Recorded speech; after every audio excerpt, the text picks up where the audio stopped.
Oi, galerinha do segundo, como é que vocês estão? Espero que estejam todos bem, de preferência em casa, né? Então, gente, como eu havia prometido uma aula sobre a questão da visão dos contratualistas com relação ao Estado, né? O que eles pensam sobre a atuação do Estado. E por que essa galera é conhecida como contratualista? Como o próprio nome pressupõe, são autores que visam a questão do contrato social entre Estado e sociedade para a manutenção tanto da ordem, quanto da igualdade, quanto a liberdade de direitos, tá? Lembrando que esse nosso capítulo, ele vai tratar preferencialmente da questão do poder, da questão do Estado, da visão que a sociedade tem sobre o próprio Estado. A gente já viu algumas questões com relação tanto a, dependendo da turma, né? A Weber e a Michel Foucault. E a gente viu quanto que a sociedade é imposta à autoridade do Estado, tá? E em específico hoje a gente vai trabalhar 3 autores, que talvez alguns de vocês já devem ter ouvido falar, que é o Thomas Hobbes, o John Locke e o Jean-Jacques Rousseau. Para iniciar, vamos começar com o Thomas Hobbes, tá? Gente, detalhe, todos esses 3 autores, eles vão comentar sobre um negócio chamado estado de natureza, que é como se fosse o nosso estado pré-sociedade moderna, sem a instituição das leis, sem a propriedade privada, né, que é a ideia de que esse pedaço de terra ele pertence a mim porque eu comprei, sem o capitalismo, né, que exerce esse poder da competição natural entre os homens. Então, quando eles falarem em estado de natureza, é um estado pré-sociedade moderna, tá? Era como se fosse os nossos instintos naturais. Digamos assim, 2 polos, para vocês compreenderem. Sociedade indígena, em seu seio natural, e a sociedade ocidental, tá? Sociedade moderna brasileira, digamos assim. A gente tem 2 polos aí. A sociedade indígena pressupõe a utilização da cultura como modo de vida e como princípio universal para tudo e a natureza também. E lá eles não têm um Estado que controle as suas ações. O que eles têm é a cultura, que pressupõe o que eles devem fazer ou não na sociedade. Já nós temos leis que regulamentam as nossas ações, nós temos a ação do próprio Estado sobre aquilo que nós fazemos e aquilo que nós não fazemos e devemos fazer. Então, há 2 universos bem diferentes.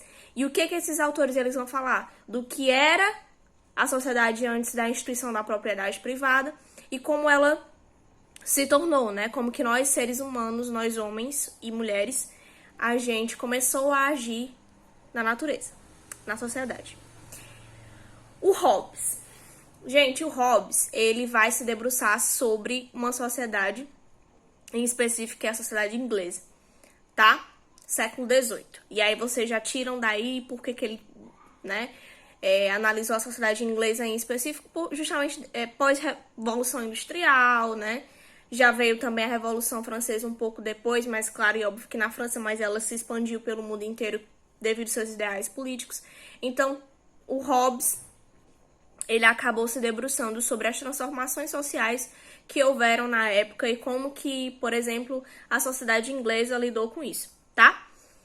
Eu acho que vocês já devem ter ouvido falar de uma frasezinha típica do Hobbes, que é: o homem é inimigo do próprio homem, ou o homem é o lobo do homem, né?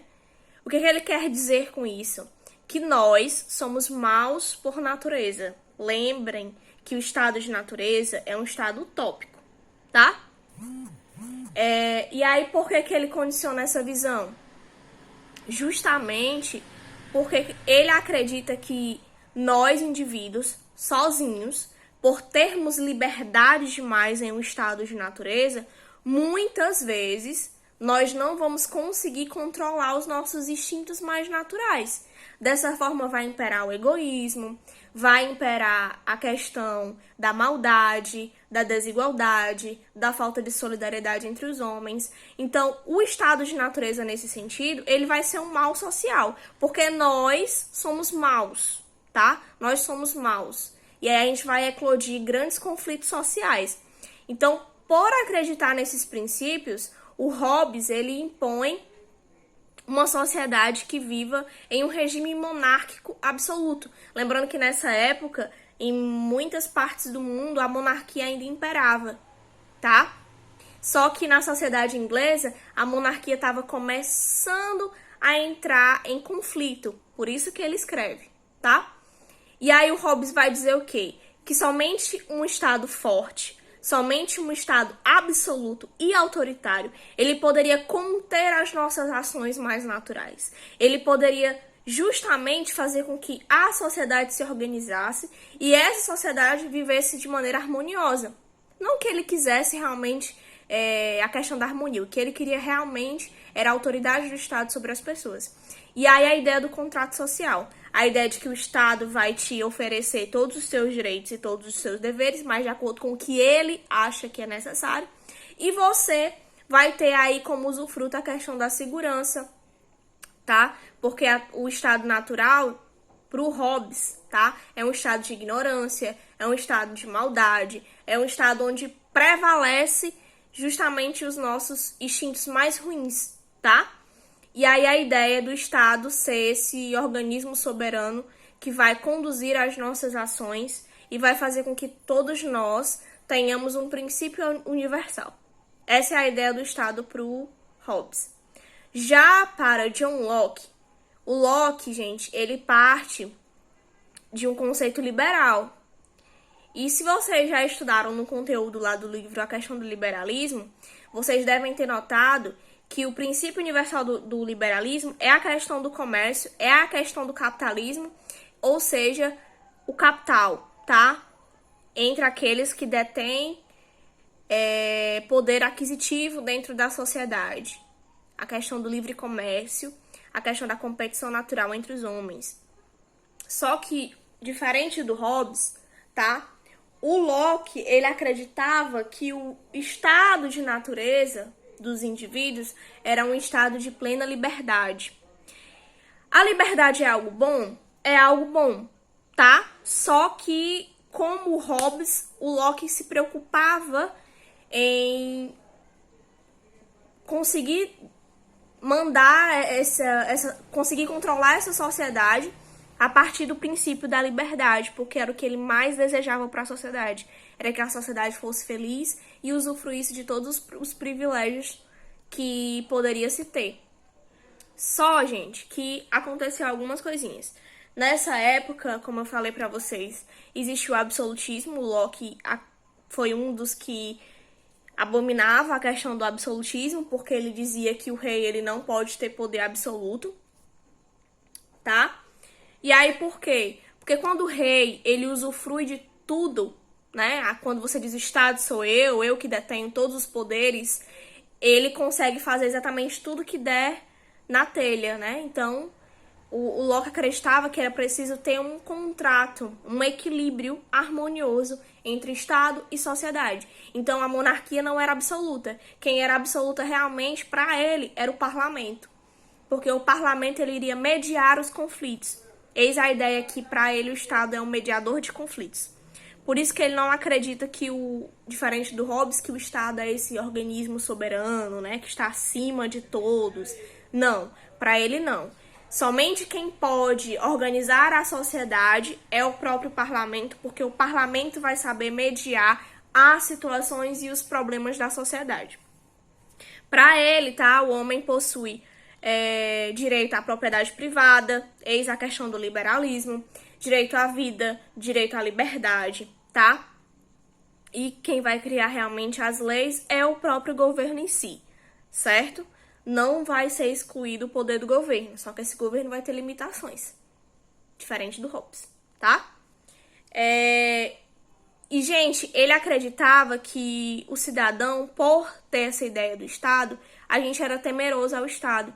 Então, a gente iria entrar em consonância com as ideias que o Estado pressupunha. Por mais que a gente tivesse muita liberdade, a gente teria uma consciência. Eis aí a ideia que ele detinha de que nós somos nossos próprios juízes.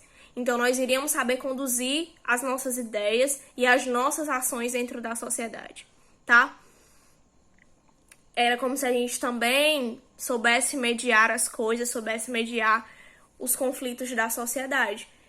E aí, para vocês observarem a diferença entre um e outro, é que o Hobbes acreditava que o Estado era supremo, já o Locke não. O Locke acreditava que quem era supremo realmente era o povo. E aí, novamente, o Locke, gente, era um liberalista. Então, ele acreditava que quem poderia controlar e mediar as situações poderia, por exemplo, ser a questão do comércio, através da propriedade privada, né? A questão do mercado, a questão da competição no mercado, porque as ideias do Locke muitas vezes poderiam favorecer a burguesia. Por mais que a gente veja assim, não, o Locke, por ser liberalista, então ele favorece a sociedade inteira e quer um equilíbrio social e harmônico entre as classes sociais. Mas não, o Locke, quando ele pontua a questão da propriedade privada, a existência da propriedade privada, ele acaba colocando o burguês como precursor dessas ideias, porque é ele que vai promover a questão do mercado, da competição, né, do mercado livre e tal. Então, ele acaba sendo alguém que vai entrar em consonância com os ideais burgueses da época, certo? Agora a gente vai para outro autorzinho chamado Rousseau. Gente, o Rousseau, ele acabava sendo um verdadeiro romancista, porque o Rousseau, ele acreditava em uma sociedade igualitária, em uma sociedade em que todos nós iríamos, né, colher o que plantamos, tá? Então, ele era como se fosse realmente um grande idealista da sociedade moderna, como se realmente as ideias socialistas, as ideias comunistas, tá? Que todos nós iríamos usufruir, comer as mesmas coisas, compartilhar os mesmos bens, ter os mesmos privilégios, os mesmos direitos e deveres. Que a gente sabe que a sociedade moderna, devido à implantação de várias coisas, não é esse mar de rosas que o Rousseau ele idealizava, mas era assim que ele via. Como um bom romancista, você acaba acreditando nas coisas mais sobrenaturais, nas coisas mais ideais, né? Aquilo que eu quero como sociedade, aquilo que eu desejo para minha vida. Eis o Rousseau. E aí, gente, aquela ideia lá que ele tinha, que o homem nasce bom, mas é a sociedade que o corrompe, porque ele acredita que a propriedade privada vai trazer todos os males sociais. E aí, por quê? Porque a partir da propriedade privada vai começar a existir o egoísmo, a desigualdade, a falta de oportunidade entre as pessoas. E isso vai eclodir vários conflitos sociais e econômicos e até mesmo políticos, tá? É tanto que ele fala, e aí eu tô olhando aqui, gente, porque meu material de suporte tá aqui, tá? Ele fala que o contrato, para ele, o primeiro contrato, ele nasce podre, porque ele nasce no seio da desigualdade social. No momento em que a modernidade ela se implanta, no momento em que o homem vai ter contato com o capitalismo. E aí esse primeiro contrato social que vai haver entre os homens vai ser um contrato desigual, porque pobres e ricos não vão ter as mesmas oportunidades e usufruir das mesmas coisas. Então, para ele, o Estado ele não tem tanto poder. Quem é que tem poder para o Rousseau? O povo. A vontade geral. Aquilo que é unânime. Então, ele acredita numa democracia, digamos assim, certo? Que ela vai dar bens a todos. Não é tanto que ele é conhecido assim por algumas pessoas como socialista. Porque ele acredita que o homem, em algum momento, né, tanto o homem quanto o Estado, eles vão entrar em equilíbrio. Mas o Estado, ele não tem a força maior, ele não tem a autoridade suprema sobre o homem. Para ele, não. Quem realmente tem é o povo. Eis a diferença dele pro Locke. Quem é que tem mais poder pro Locke? O parlamento. Quem é que tem mais poder para o Rousseau? A vontade geral, a vontade do povo. Eles vão ter consciência e razão necessária para promover determinadas coisas. E são eles que vão conduzir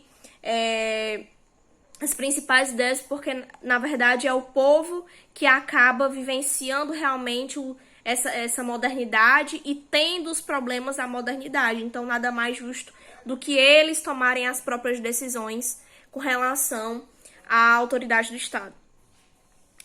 Então, esse novo contrato social vai ser um contrato de equilíbrio, vai ser um contrato de igualdade, vai ser um contrato de conversa, vai ser um contrato democrático. Isso na visão do Rousseau. Então, o poder é de quem? Do povo. A vontade é a vontade geral, é a vontade coletiva. O Estado, ele vai apenas ouvir, certo? Então é isso, eu espero que vocês tenham compreendido.